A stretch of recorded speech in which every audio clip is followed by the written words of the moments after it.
All right. Well, welcome everyone to the Heritage Moments panel discussion.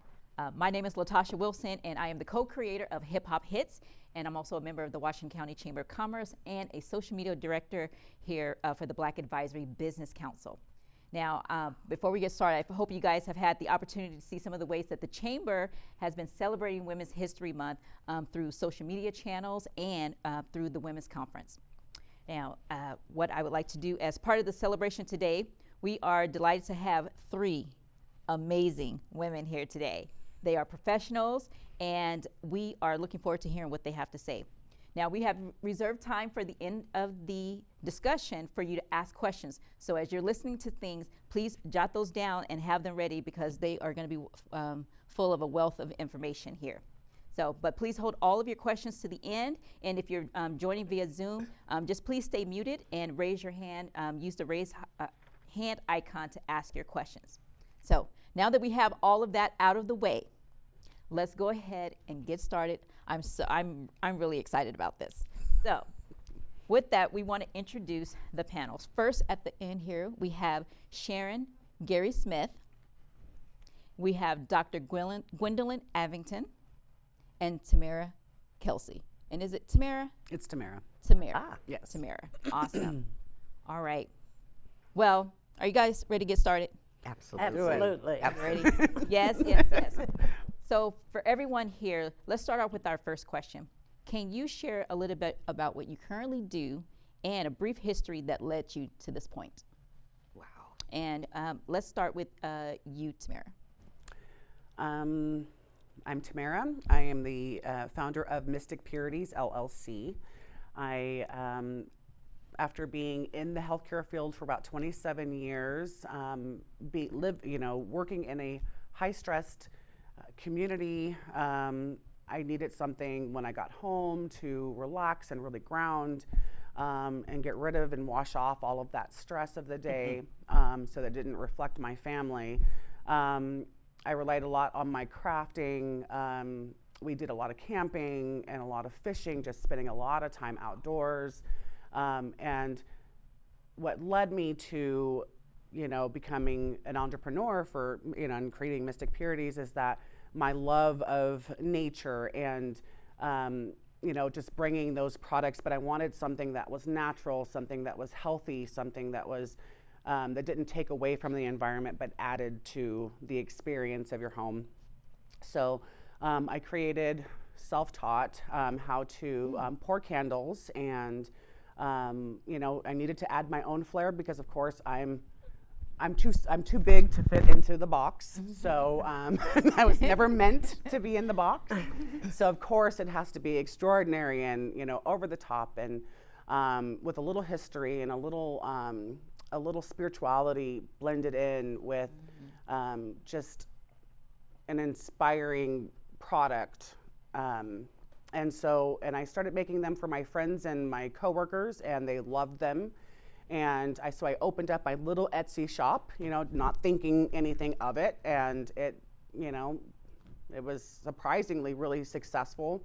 And so it just went from there. Awesome. All right, Dr. Gwendolyn. Good evening, everyone in the room and those on Zoom. We are so glad that everyone came to hear us today in Heritage Moments. We are strong women sitting at this table and many strong women online. I am Dr. Gwendolyn Avington, the founder and CEO of CLATAK Consulting. We are a communication business doing communication in team building, conflict resolution management, executive coaching, as well as diversity, equity, and inclusion training. How I arrived here. I spent 32 years of my professional career in healthcare as a clinical laboratory scientist.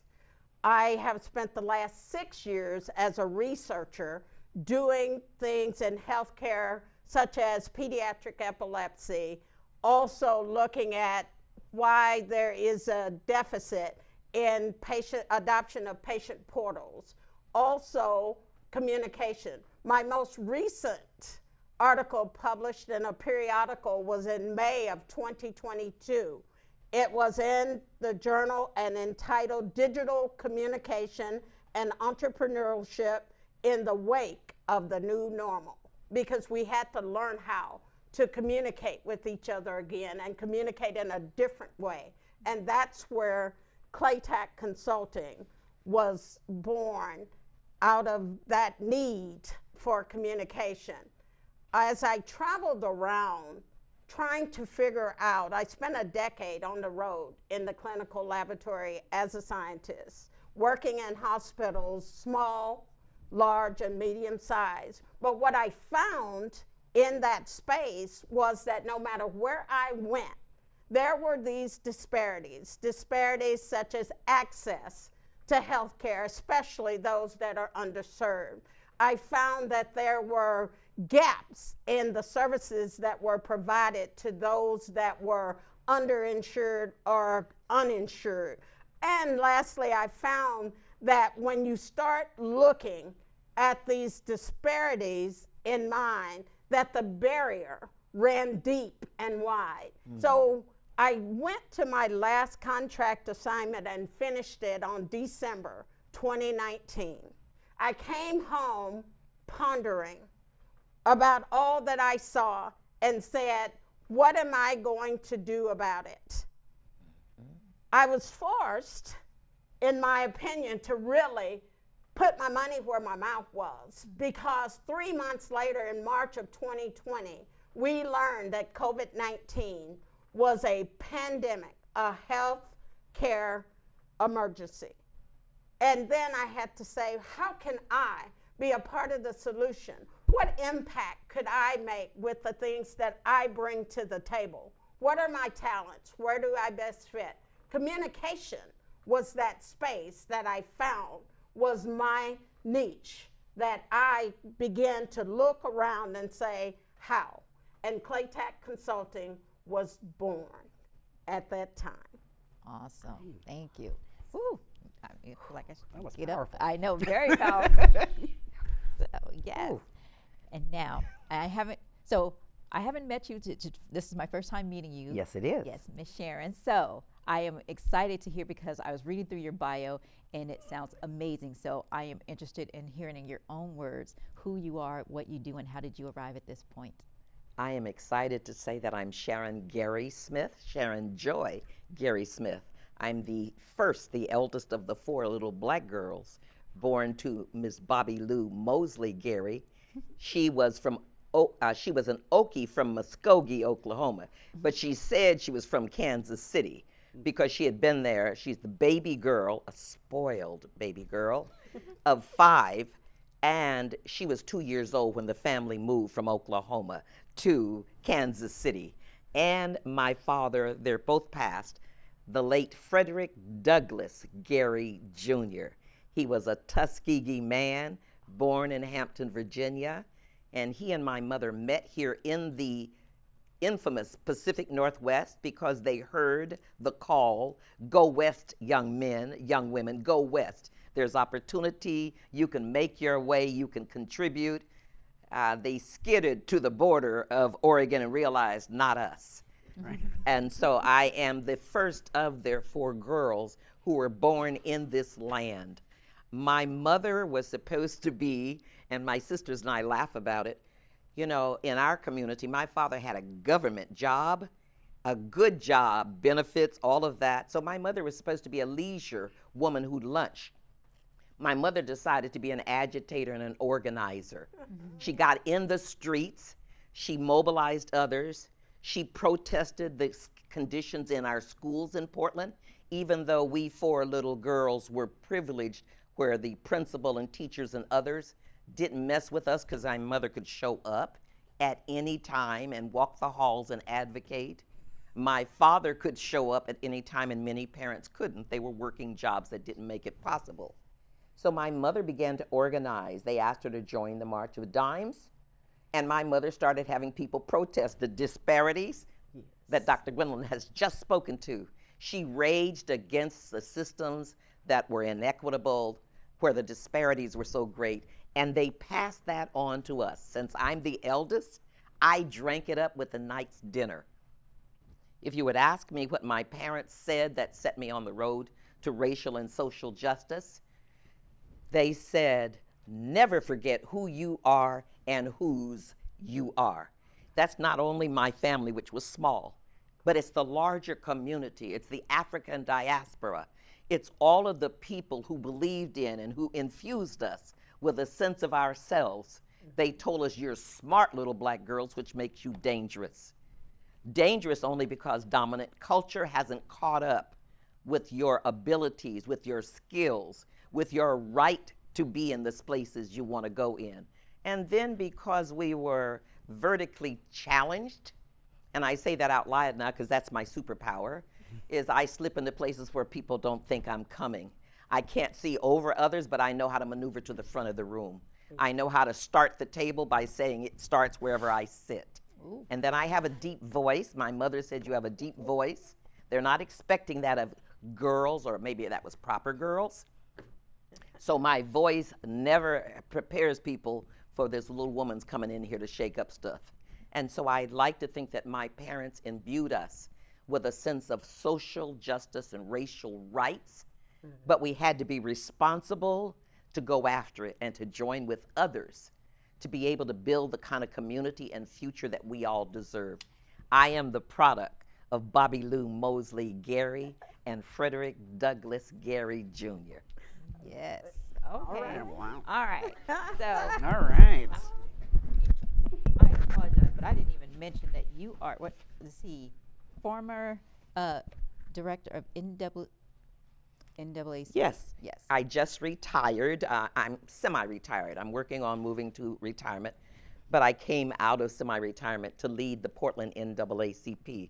That's the largest chapter, or the largest branch in Oregon. It's considered the oldest branch west of the Mississippi. Think about Oregon and why there would be a branch operating in this place that many years ago, 108 years in September of 2022. And it was a formidable task because the issues are the same. I would also add that I was directed foundations that gave money here in Oregon. So I was the first African-American woman or man to lead a major foundation in this state that gives away millions of dollars. And I really want to press, when you talk about economic opportunities and development, I want more of us to understand, follow, and make decisions about where the money goes. So I retired from that. Right. Oh, wow. Yes. And I know I'm probably not supposed to be commenting on things, but what I love about what you just said, you talked about the history, where you came from. And I think that's really important, very, very key, is that foundation. Yes. That you have. You have a very strong foundation, and it starts with the family, right? It starts with the family. And then the second thing that I wanted to point out is that you guys started in completely different industries, almost similar to science, medical, and being a scientist, and not afraid to switch and do something completely outside of what you probably went to school for. And so I just wanted to just point that out as we are moving forward. So with that, can you just think about a woman that has made a significant impact on your life? Who would that be, and what type of impact did she make on your life? And this time we're going to start with Dr. Gwendolyn. All right. Thank you for the question. For me, as I thought about the many, many women, because you can't just say one, the many, many women that have influenced my life, that have taught me to be all that I can be. I'm all right just being me. And all those that don't accept that, that's their loss. But I'd have to say the most impactful was my mother, Fedor's Avington.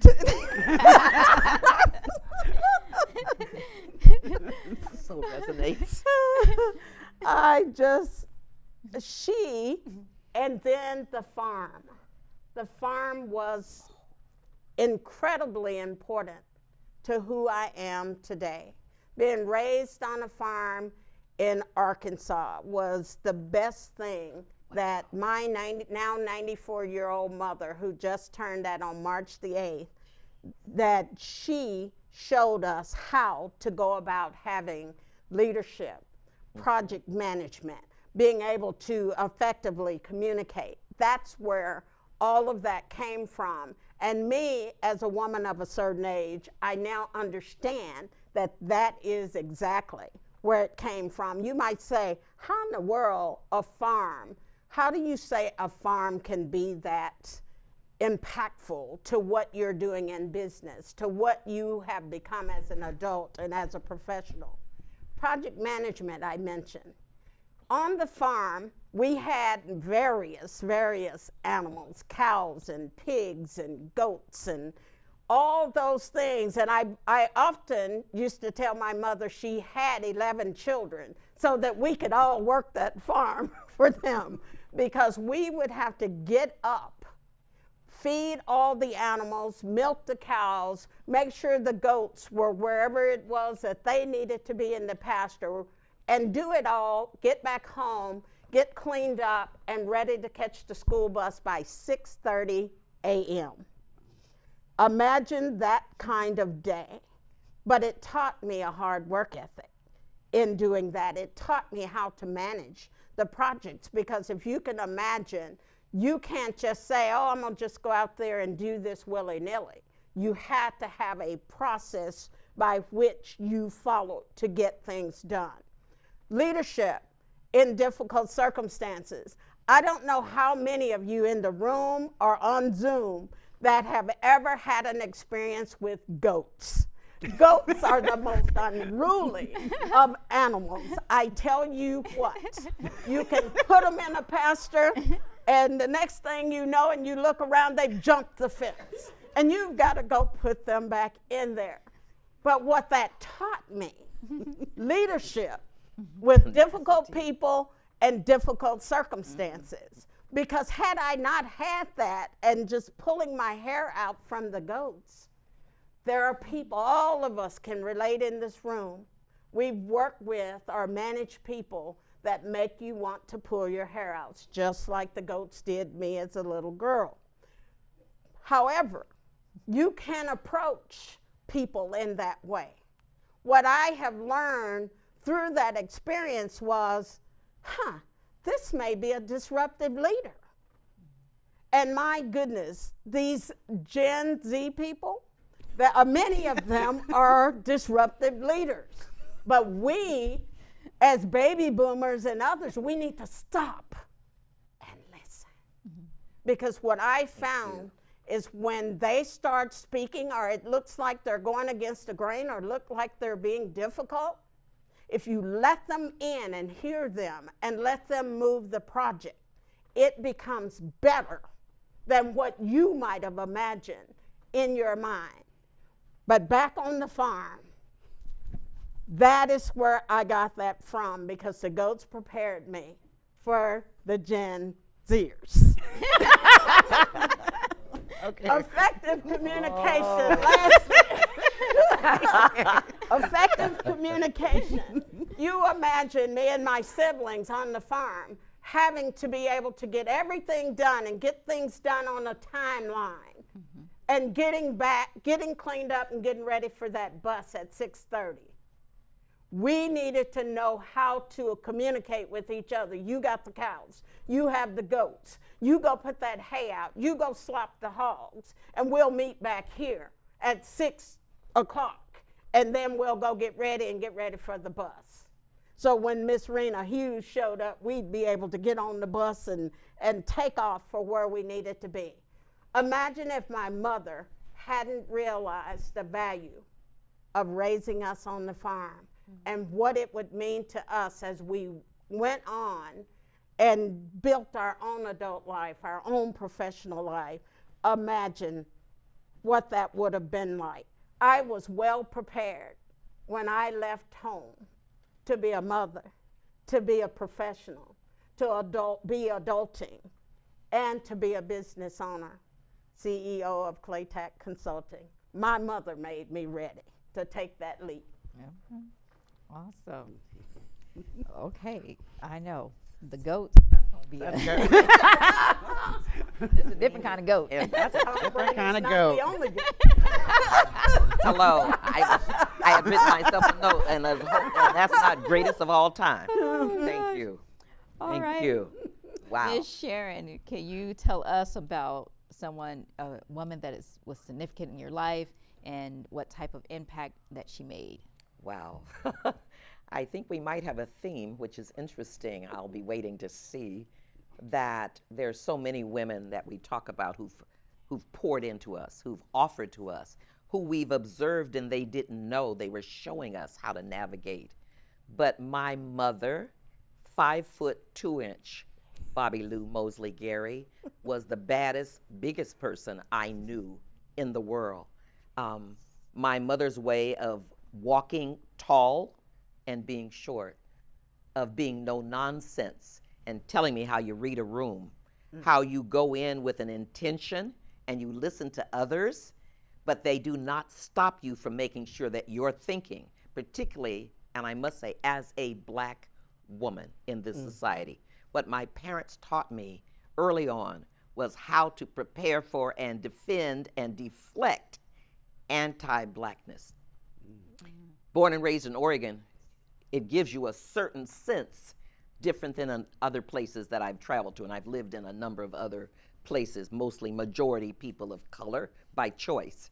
But being an Oregonian, my mother was able to push against this society's assumptions and its limitations that they would try to place on us. She organized with a vengeance. She called out city officials up to the mayor and down to Salem. She called out the governor on a number of occasions. And when they would flinch, she said, "Oh, don't pretend you didn't hear me. We know our own." So it created this way of being present when people think you're invisible. And I appreciate her for that. My mother led every organization that she was involved with, whether it was Church Women United, the Gray Panthers, the Older Women's League. I think people were afraid to deny her the nomination. That's my sisters and I talk about. People were scared of my mother. She looked so pleasant, you know, and yet she was really serious. She supported the Black Panthers because my mother believed in their defending community, the free health care. She showed me how people mobilize, how you organize outside the edges. She believed in the free lunch programs, and if you give credit, it was the Black Panthers who started these kinds of programs. She also was a person who really believed in faith community organizing with those who may not be spiritual or religious, but if we're gonna get jobs done, you bring everyone to the table, and certainly Dr. Gwendolyn has just spoken to that. And I've met a number of head butters and had to deal with them, those who deny, who want to dominate, who are particularly men, and white men originally, but more and more it is men of color as well, who are copying the kind of models they've seen, and particularly when we're talking about Black women's leadership. It's not just confined to the home or the church pews. And my mother told me, you can lead others, you can be a part of new ideas, you can transform the spaces you're in by your voice and your conviction. And so she's my role model. And my mother talked about, most of you are too young, but she said she was an intentional agitator. And for those who don't remember washing machines that used to have the agitator, the old washing machines, she said, you know what the agitator does? It gets the S out. Think about it. And then we get to business. Bobby Lou Mosley Gary and Frederick Douglass Gary Jr. I'm their child. Awesome, thank you. Now, Tamara, are you ready to share with us who your favorite or the woman that made the most impact in your life? It is definitely a theme. LaMarsha Jones is my mother. She is a world traveler. She is an avid world traveler with traveling with 4 kids around the world with finesse. She can navigate herself through anything. She's also taught me how, you know, through her creativity and through her love of art, how to, you know, have that creative eye. And I brought that to my my business, when I, set up for markets or when I go to, a fair or whatever, I always stand back for, a couple feet, and I always look after it's all set up, and, just to see, okay, what would my mom add? What else would she need? Or what else do you think that I should take out? Her little internal voice telling me,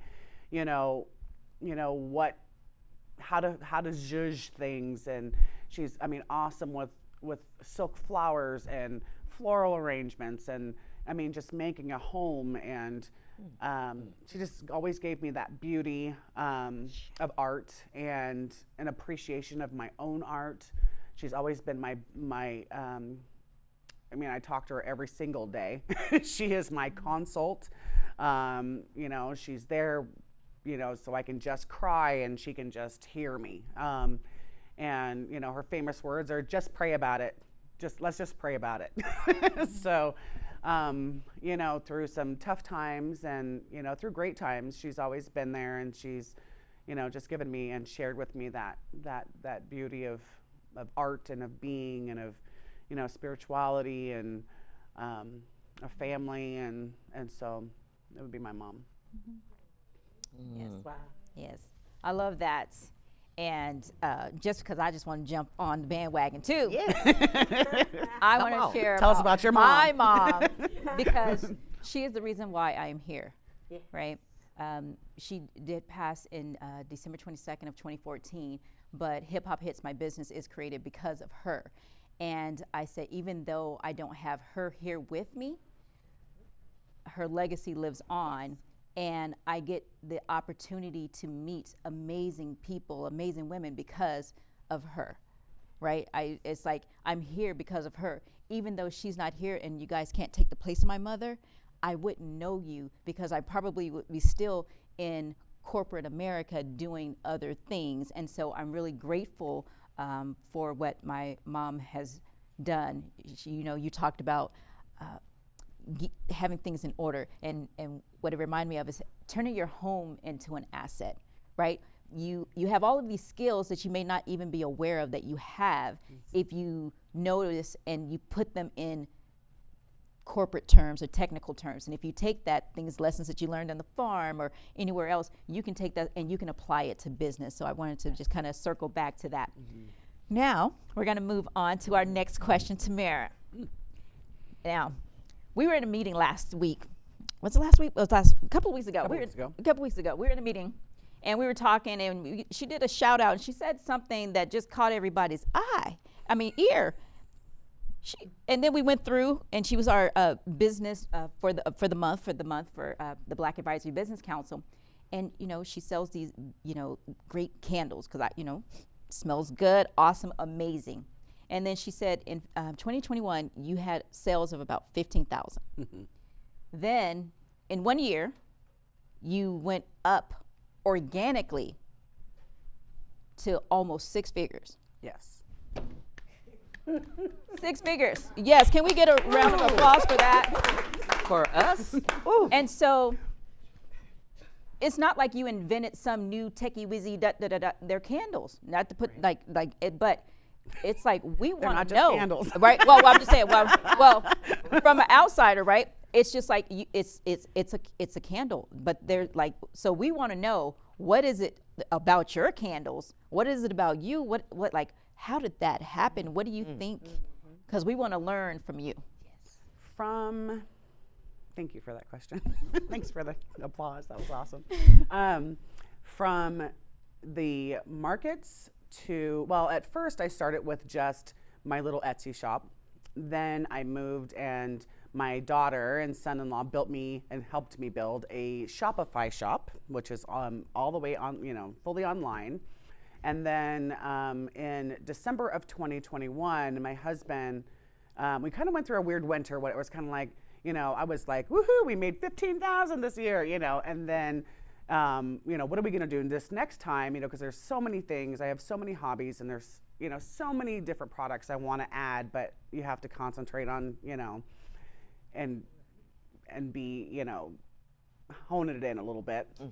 But my husband had the idea. He says, well, why don't you just do wholesaling? And I said, I said, well, how do you get into wholesaling? And so I, researched it online, and I signed up for the Fair Marketplace, which introduced me into an international audience. So we got our first order from Ireland, and it was I think it was probably like close to a $7,000 order, which is our largest ever. So of course I TikToked it, I Facebooked all about that while I was making that.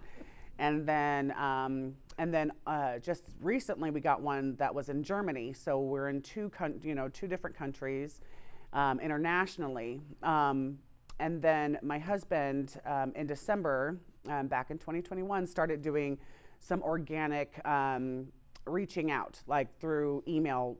We did an email template. Hi, my name is Tamara. This is what I do. Here's my candles. And then I attached my bin list, which had all beautiful pictures of all my products on it and some descriptions and wholesale versus retail pricing.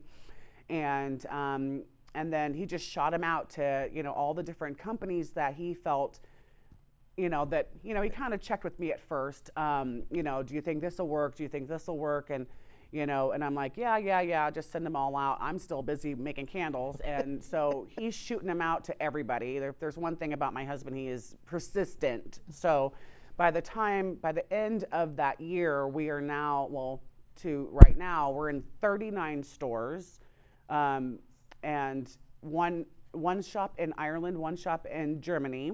And we started doing the markets the first year, half year, because I had just learned about it.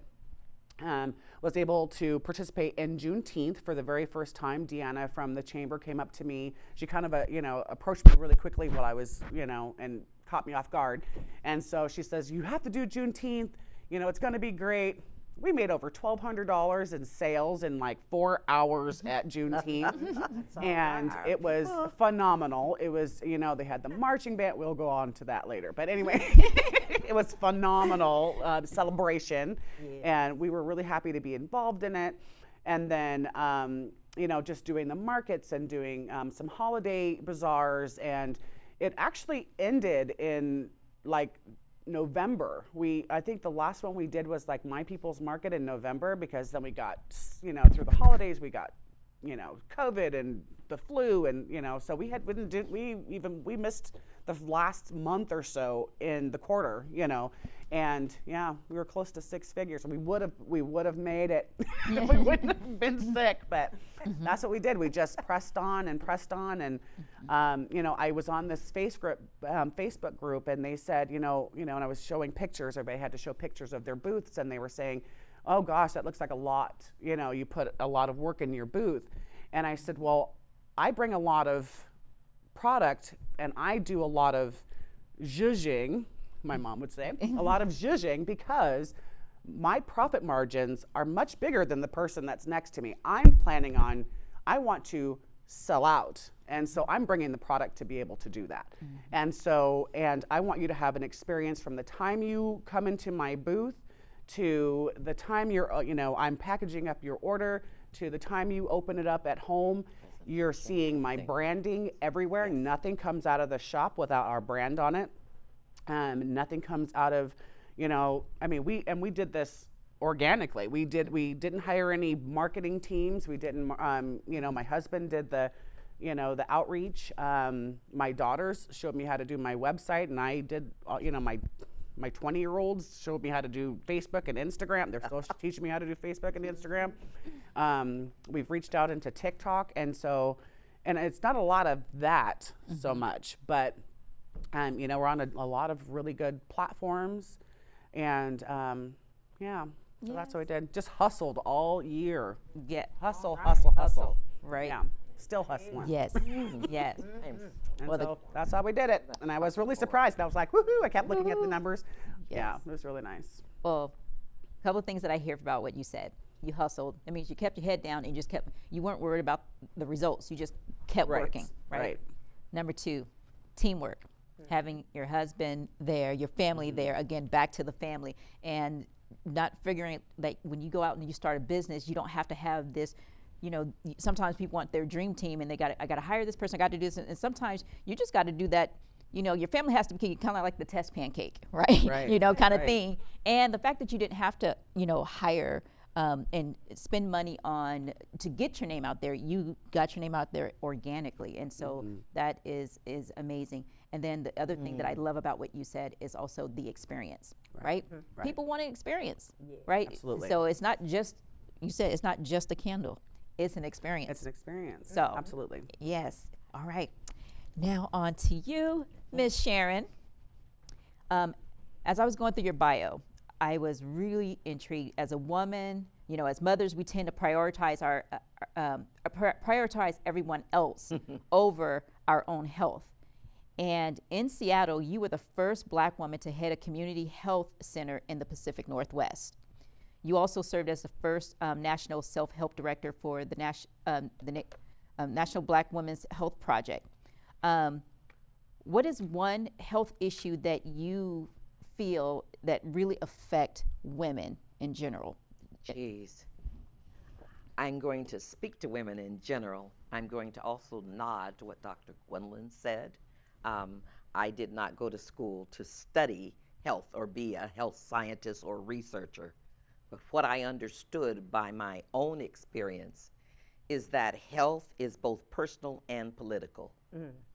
And when we consider the state of our health, irrespective of how we're trying to be advocates, how we're trying to push for ourselves, when we look at systems that are historically so embedded and currently embedded with racism and practices of denial and diminishing and minimizing our needs as patients, as consumers, I thought, if I can cause women and their families and their communities to begin to organize and think about what is the state of my health, what is the state of my disease, whether it's dis-ease with the lack of comfort in our lives, dis-ease because women are supposed to organize, manage, negotiate, take care of, listen to, be patient with.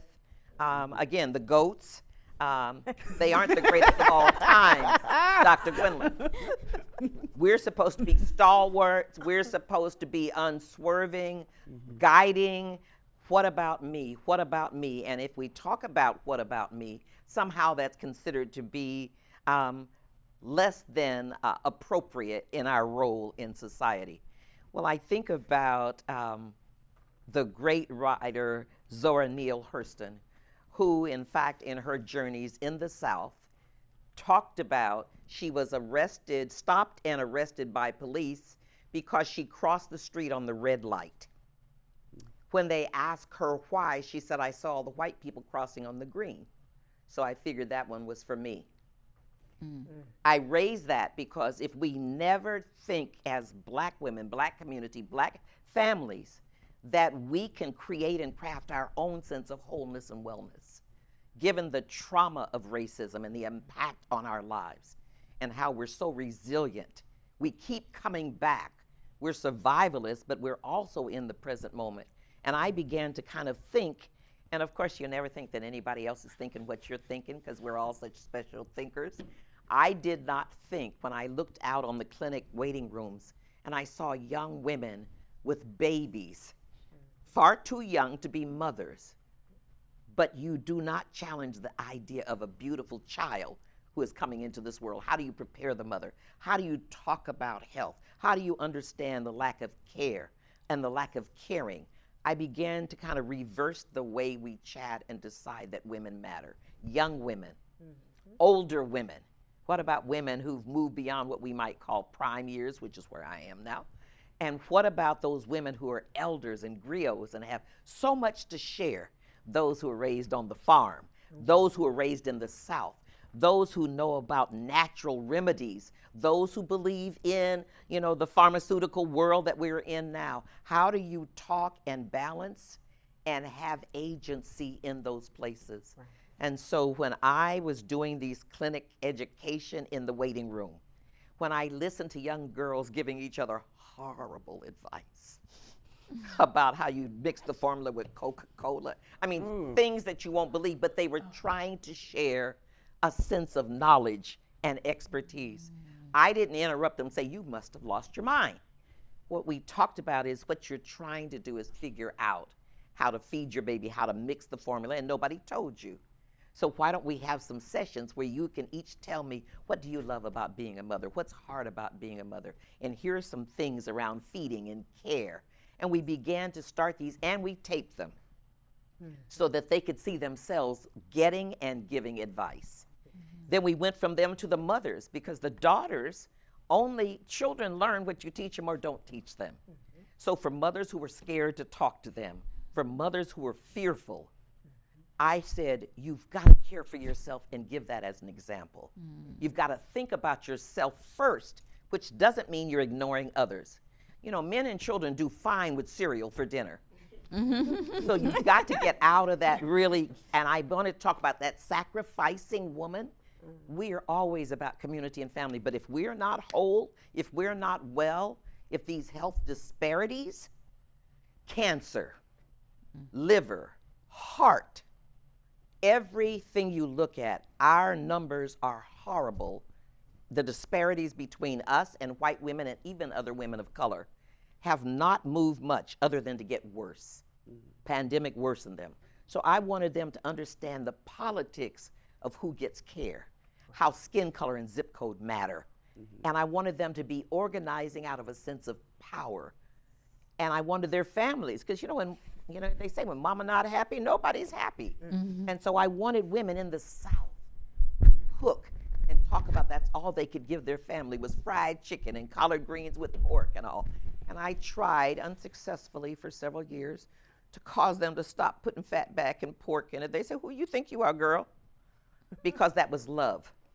So I learned how we balance health and our sense of being well, and how we share our culture and our history, and how we move a family and community to a higher state of wellness. That was the National Black Women's Health Project. I was in Seattle. They lured me to Atlanta. It was a fledgling project. And during the time that I was there and we did the work, I was there from 1984 to 1992. We built a national, international program using self-help, local groups where women got to talk and share and be treated right. And women gathered around other women and nurtured. And they get back home to their families and said, we got some new things we're going to do. And we have some things. And men began to say, when are you going to do something for us? How you going to leave the brothers out? And we talked about organizing and talking mental health, physical health, emotional health, community health, economic health. All right. And that's how we built this movement. 35 states. We built in the Caribbean and in England. And it has been moved to the Black Women's Imperative, where we actually advocate and where in Congress they bring the voice of Black women, the grassroots, to the policies and procedures and the practices. We've got to change the healthcare system. We've got to change people's idea of what we deserve. And to do it one by one, where city women and country women, southern women and north, at the end of the day, what we don't get, what we don't know, and what we need is really the same.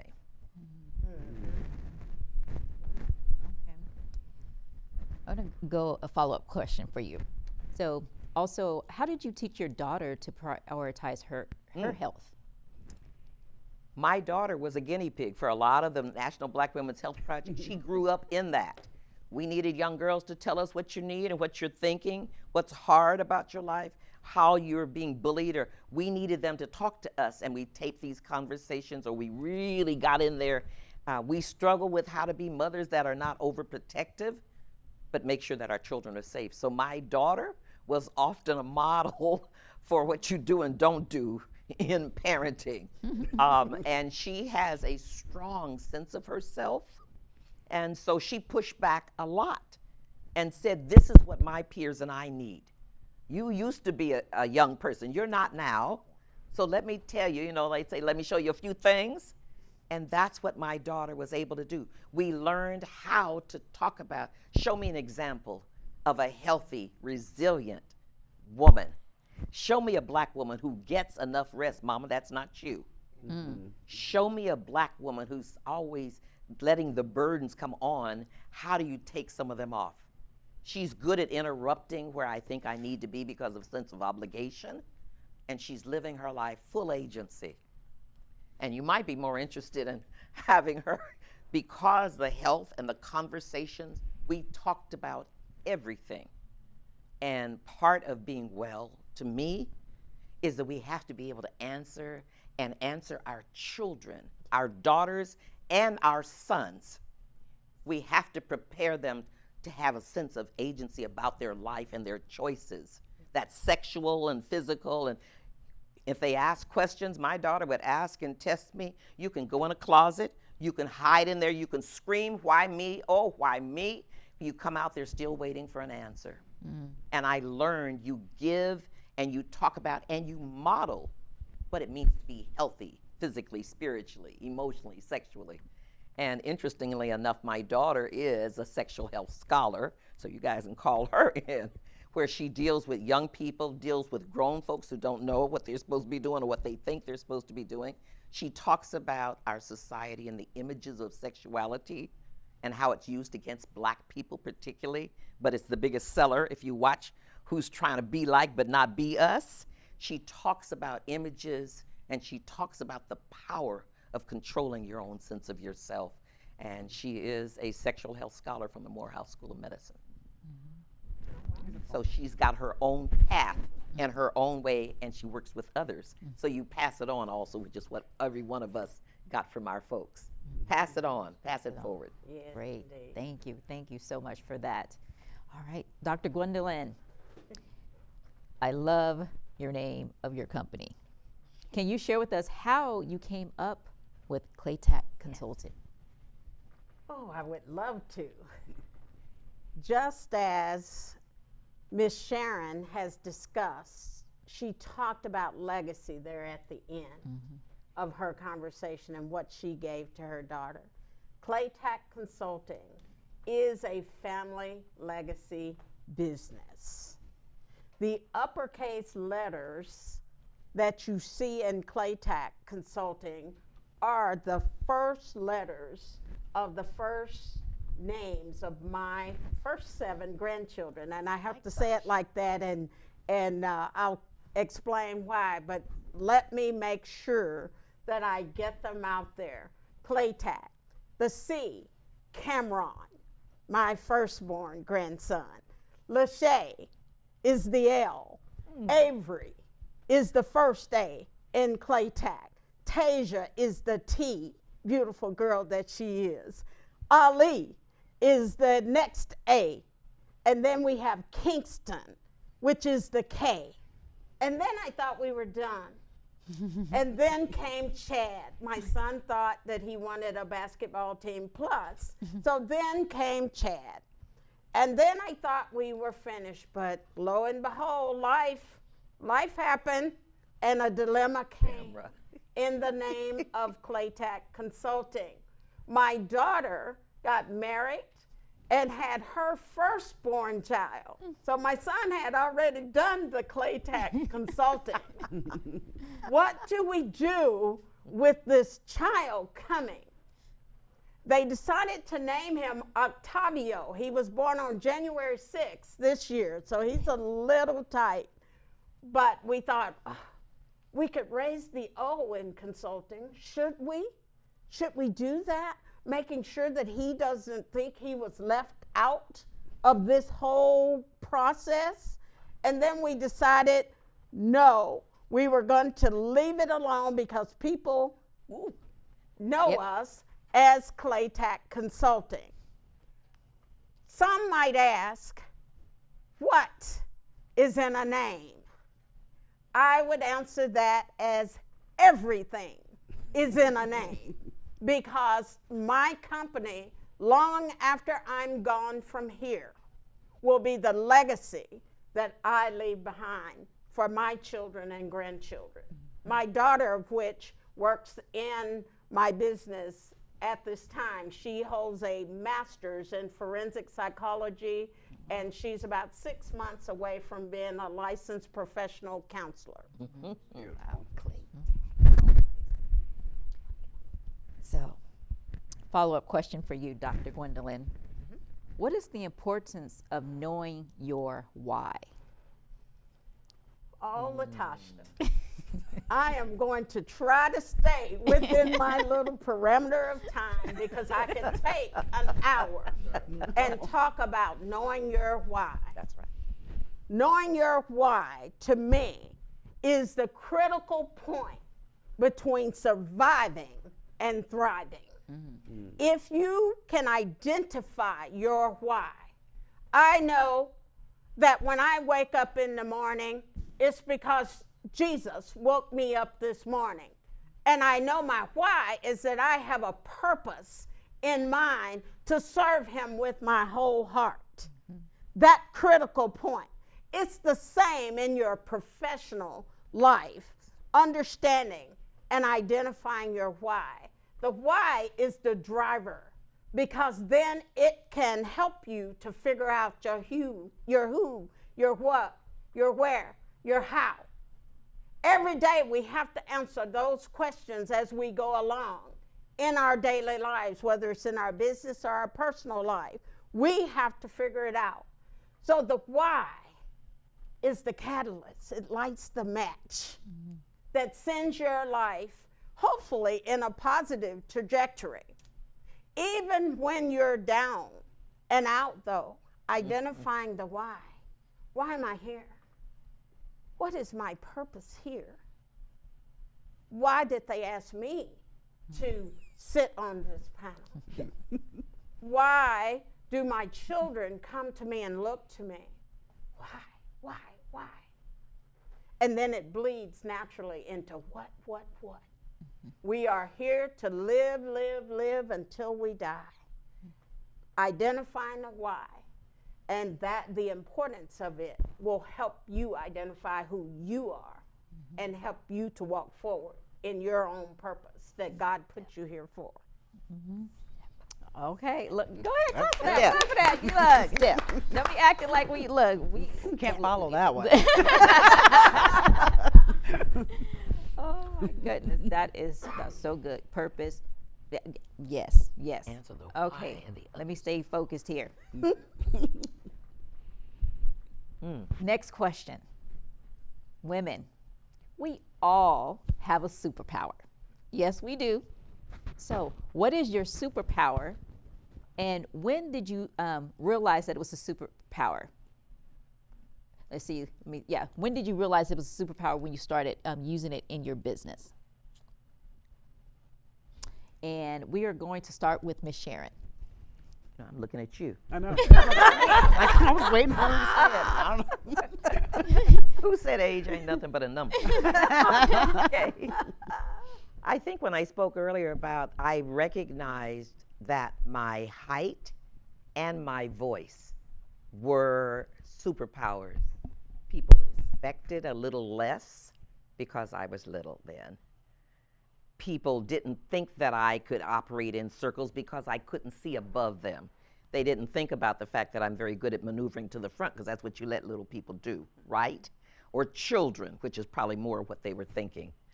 And I also realized that I was told that my sisters and I, several of us, have very low voices, as though voices don't run the range. And so with children, and I'm thinking of Dr. Gwendolyn as a researcher, they say babies listen and hear men's voices or male voices differently than women's voices that are typically more high-pitched. And I learned in meetings and in gatherings when you're trying to move your people, your organization, your employees, that's one of the suggestions, is that men as leaders are able to command a different level of agreement and respect because their voices are low, they don't sound high, and they can't dismiss them. So my voice being low, I was able to talk people into listening in a different way than they might have if they just passed me off as a little woman with a deep voice. So I used it to my benefit. It may or may not be a superpower, but it has allowed me to enter and to be an active participant in a lot of places. My ideas, my thinking, people sit back And then I say, and what do you think? What do you want to add? What do you think about this idea? Do you have something that you want to challenge me on? And oftentimes they sit and kind of like, let's let that pass.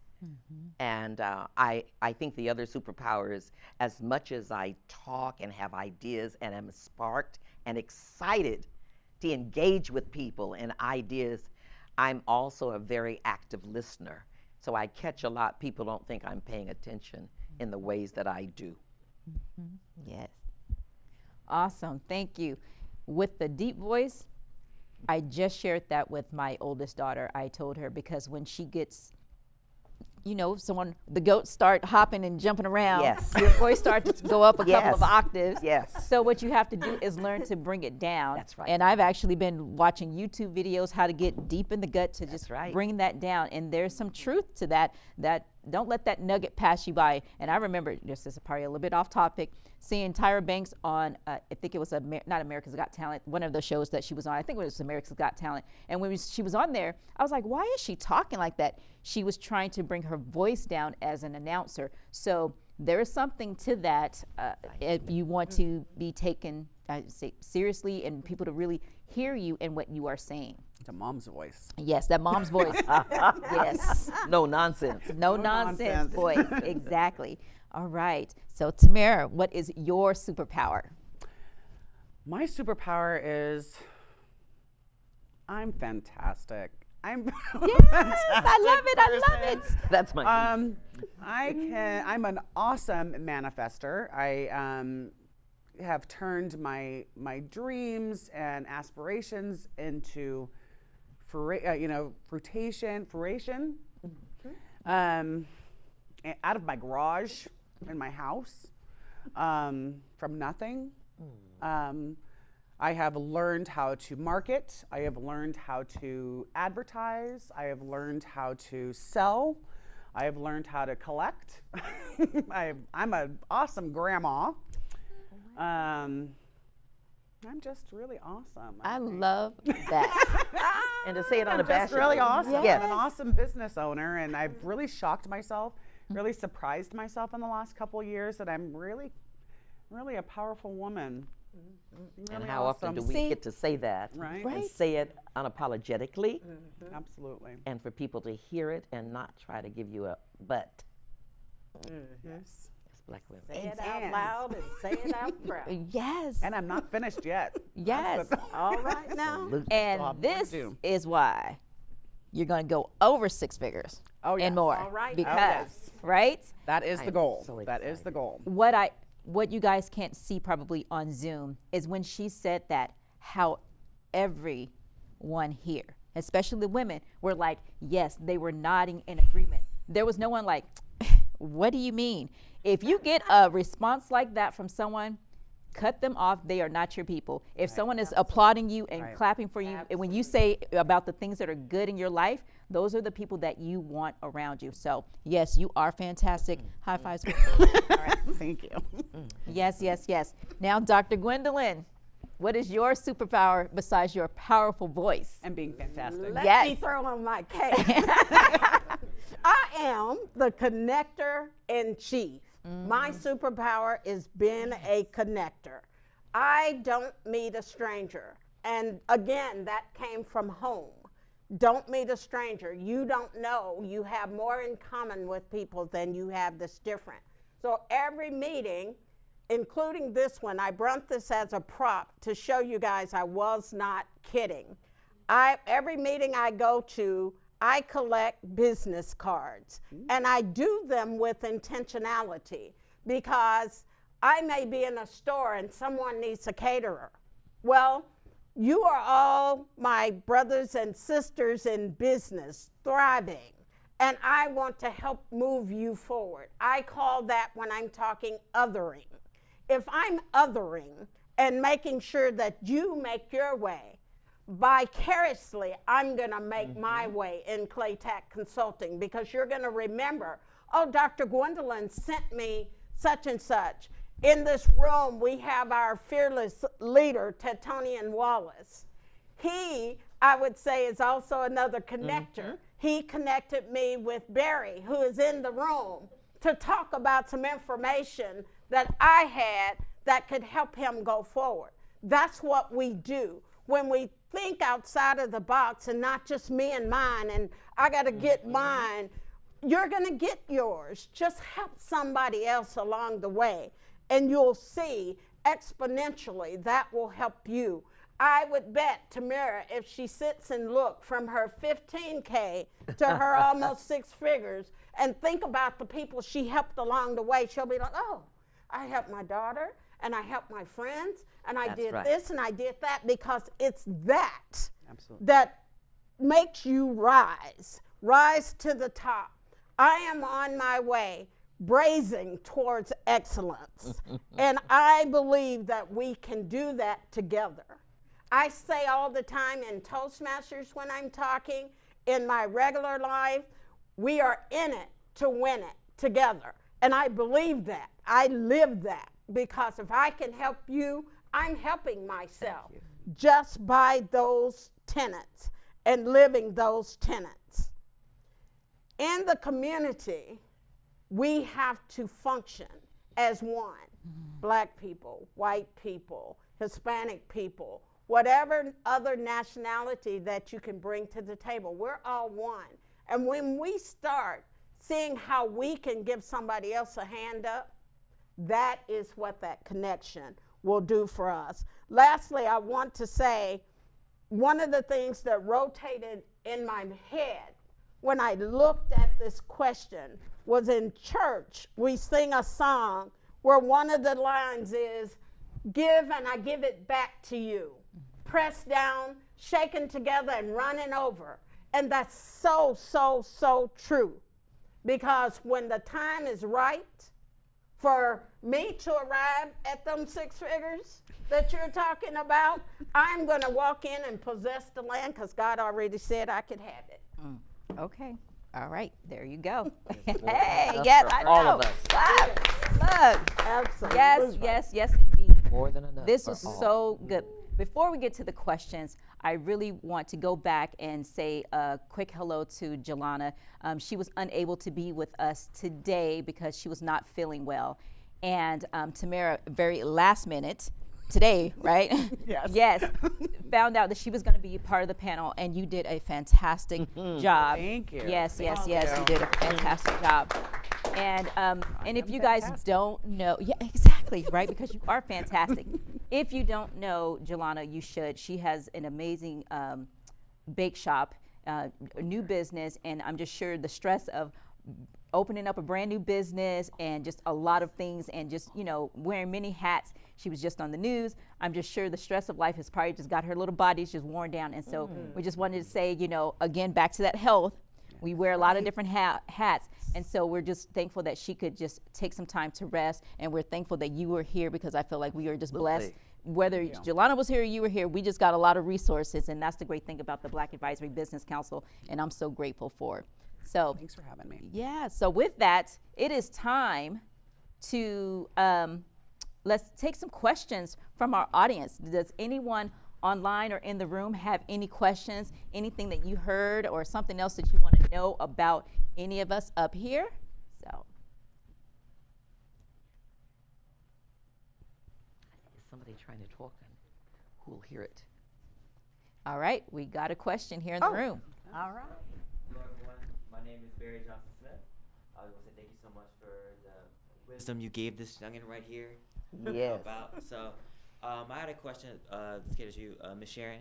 So I know you've been like an agitator activist for 35 years. I want to get in that space. I'm getting involved in local community work. I want to start my journey in that. I know that especially being a black woman in this space, you're rallying against a system that does not value your life first against your well-being. So how do you stay resilient and motivated to fight for progress against the obstacles and challenges you face? And when do I know sometimes for other people they get burned out. How do you limit or know when it's it's too much for me, take a step back and then keep going in the fight? I appreciate the question, and I think what's interesting is that you talk about as a young leader how to get out there, how to be in the fight, because it's an ongoing fight. Recently, my colleagues and we talked about intergenerational leadership. I think it's important, and I heard it touched on several times, that those of us who came into this work, whether parents brought us along, dragged us along, told us that this is the price you pay for the life of justice that you seek, we have to also listen and learn. I love working, engaging with young people, because I used to be one. Yes. And I remember that people said, sit down, wait until we call on you. We'll tell you when it's time to lead. That's not how I remember movements move. Young people take it upon themselves. They jump out. You're resilient. You're younger. You have a lot of ideas. I heard talk about Gen Z. When we listen and we walk together, when we back up and allow them to move forward, there is so much richness there that I'll get a chance to rest. We get a chance to rest and to move to the front. And I think it's critical in these times that are familiar times, that allowing young people to tell us how they see a future, what it looks like, what it requires, and for us to be mentors and learners is a very different place. You know, when folks get older, they say when you're old enough, you know. That's not necessarily true. You're just older. And there's so much that young people can tell you. There's a resilience. They have an unabashed sense that they're going to win it, because you don't know all the obstacles out there. That's how our people and our people's people over all these generations. So I really encourage and I love young people. Let them take the baton, be willing to help steer and guide, be willing to tell them you might want to think about, because that brashness and that hot-headedness, that's what I was. And I think at the end of the day, what is it that we seek? Justice and opportunity and doors being opened and entrepreneurial opportunities based upon our skill and our ability has been demonstrated. Young people have so much, and they're young. And I absolutely believe that we keep having to have younger people come into the work of making change and transformation. So I can't wait to see what you're thinking about, where you're going, what you need. And I also love to connect and figure out how can I help move it forward. Because I want to win, I want to retire, I want people to be looking out for me in the end, if that helps. Thank you so much. Thank you. Can I add, Yes. before you move, make sure that you are in the room with people smarter than you, doing the same work that you are entering into, because there always will be nuggets dropped for you to pick up and, as she said, run with the baton. Carry on. I look forward to it too. Thank you both. Appreciate it for the wisdom, the nuggets. Thank you. Thank you. Look who's coming up here. Challenge our leader. Hello to Tony and Wallace Sr. First off, I just want to say all four of you are phenomenal. I think just for me sitting there, all I could keep thinking and saying to myself in my head, that was powerful, that was powerful, that was powerful, that was powerful. Everything you all said resonates, and I hope it resonates with everyone that's on Zoom tonight, but you all are very powerful. I'm highly impressed, and your lives are a testament to the business people that you are today. So thank you all for being here today. I really appreciate that.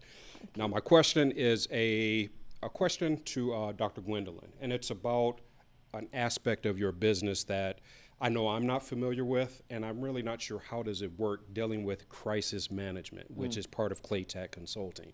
So what does it look like when does a company reach out to you and say, hey, we have issues going on, or is it a proactive conversation prior till it reaches that point to where you say, you may need crisis management because this is on the horizon? What does that look like, and what do you help them accomplish in your process? Thank you for the question, Tonian. And both things are true. I've had people that have reached out for conflict resolution management. How do we get from point A to point B? And where I start them is we do an assessment, because there isn't a one-size-fits-all in a business. So we do a needs assessment to make sure that we are understanding the organization itself and the key players within that organization. Once we have identified and understand what we're dealing with, we build a profile. Remember, I told you my daughter has a background in psychology. We sit at the desk and we look at What did this one say? What did that one say? How then, what is the key issue? Because usually there's a central issue when a conflict arises. It could be a central person, central issue coming from that person, or just a process that is not well in the organization. So you take it, you collect the data, researcher in me, collect the data, and then you look and say, how can we help? What are the tools in the toolkit? And then we come back to the managers, talk about, this is a program that we can put together that will help with this conflict.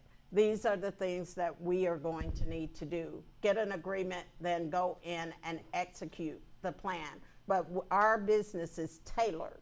It is not, you know, the 10 ideas of John Maxwell on how to be a great leader. It is, where are you at? We're meeting you where you are and bringing you to where you want to be.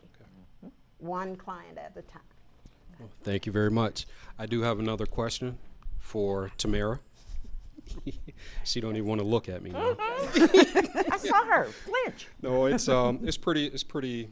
Well, it's kind of not just a question, but I think something you may want to consider.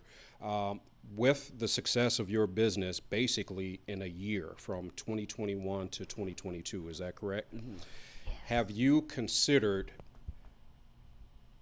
putting together, like, we're in a digital age. What you've accomplished is very hard to do, but the knowledge and the know-how of how to do it is valuable. Mm-hmm. Have you thought of potentially putting together some sort of master course of how you did it? I mean, it would help generate more revenue for you, but you will be helping other businesses, not necessarily even in the candle niche. You know, what you've learned could apply to almost any other niche, almost. But that knowledge you have, I believe, would serve others well if you get it together digitally, some sort of platform, and sell that. Have you considered that? I have actually, my daughter actually brought that to me only because my daughters are now starting to refer their friends. Their friends are coming to, you know, my daughters, and they're like, you know, oh, I need you to show me how to do that. You know, can we go to have lunch? I've sat down with a couple of gals now, and I have a couple more that, you know, I'm trying to bring to the Black Advisory Business Council. So that, you know, and they want to, you know, they said, I'm willing to do an internship with you. I want, you know, just show me exactly what you're doing.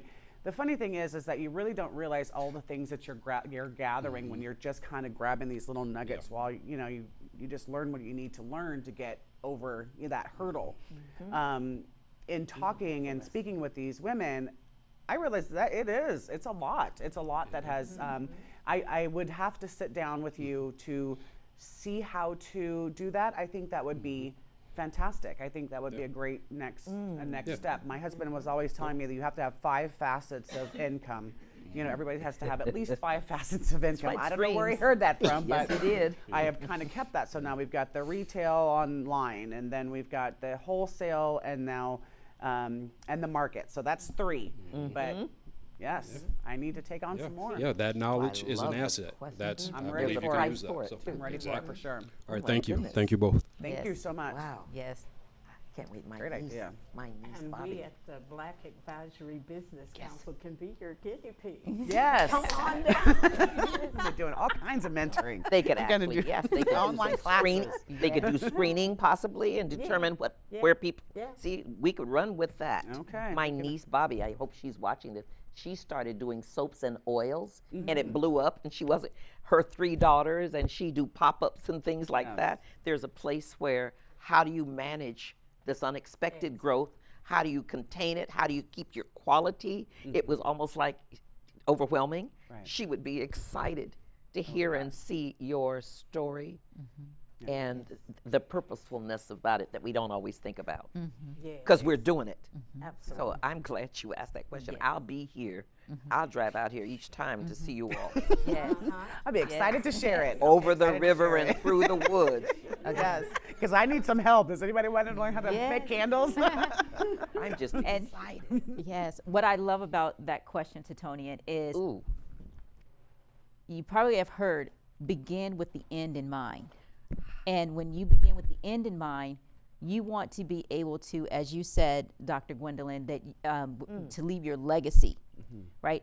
That means someone has to be able to follow your footsteps. That means you have to put the blueprint together. You have to share that knowledge, because what happens is it will stop with you, and then all that work that you put in, you can't pass it on to your children. You can't give it to anyone. You can't sell it. And if someone is looking to come in and to purchase your business, they want to know that you have all the information down. So as you're starting your business, make notes here and there, put it down on something, so that when you, so that you have that, well, I used to work for Intel, and we used to call it tribal knowledge. So you have that tribal knowledge, so that you know why you do what you do. And it's funny, because when I started Hip Hop HIITS, people started asking me to teach them how to teach. And I was just like, I just do it. But then when I realized it, I was like, no, there's a, you know, the color purple, when she goes, you have a system, the systematic, you know, you got to hang up the sheets and you put the socks in between.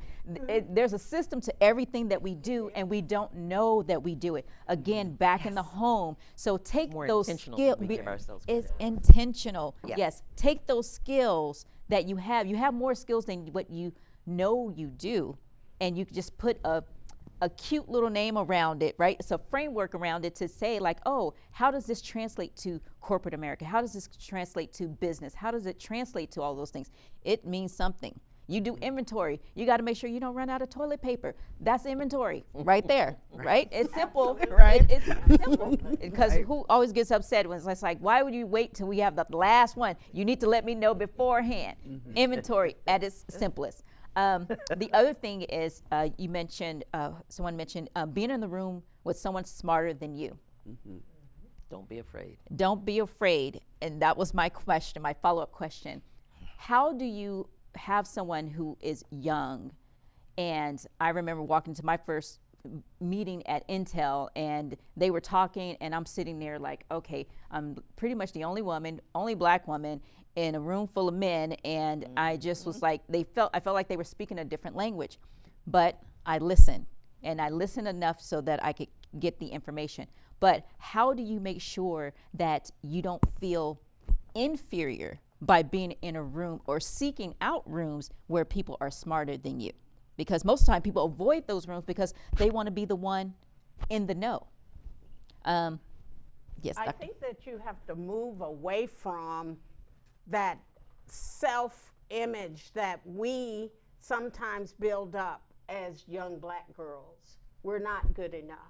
We can't raise that room. One of the things that was rolling through my head, LaTosha, when you were talking, was I have another small business called Fifth Domain Research Institute. I'm in it with 4 other scholars. One of them is a senator from the state of Michigan. He's the 10th district, Macomb County. And when you look at Senator Dr. Michael McDonald, the first time I talked to him was online at a conference. And I told him my ideas, and he said, well, I'm gonna give you my cell phone number. You call me, I'll call you back. And I thought to myself, he's in this room, he's talking, he is never gonna call me back. Why me? That was my thinking. He called me back. I now talk to him, he's younger than I am, he's about 40 years old, and working on projects such as aerospace project with a Democrat in Michigan, that they are wanting to make Michigan the #1 aerospace place that is in the United States. So I began to talk to him and understood his political aspirations from being in the Senate. Where are you going from here? He has a young family. I often tell him, you are someday going to be the president of the United States of America, and you're going to take me with you. Sure, you got that part. And in fact, tomorrow we'll have a conversation, but I learned from Senator McDonald. I learned from him. We have both the same PhD went to the same school. We both have a doctorate in health administration. So we have that, and that's where we started, but we began to breathe life into each other. And that's the relationship. But I would say the way that he's made it in his life is beyond where I am. But he makes me smarter, wiser, causes me to think outside the box. Aerospace, you know, and I can hold a conversation now about aerospace, but I had to go look it up and understand what are they trying to do really. Right. But I understand that, and coupled with him, he brought along in this grouping in the fifth domain is Brigadier General Dr. Greg Silberg. That is his mentor and the one that got him into politics. You see how it's stepping up?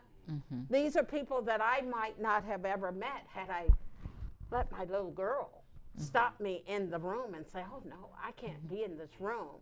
Because Dr. Silberg, he goes to DC every week. He works on the COVID-19 team. He is friends with our President Biden. But they don't treat me like some lesser.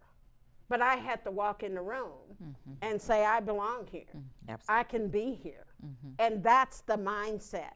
That's the stroke. And it all starts in the mind. Our success, how we rise as our business, is in our mind. I can do this. I can be here. I belong here, because oftentimes I am the one black person in a room, or maybe one of two in a room, and you have to figure out pretty quick, I want to know more.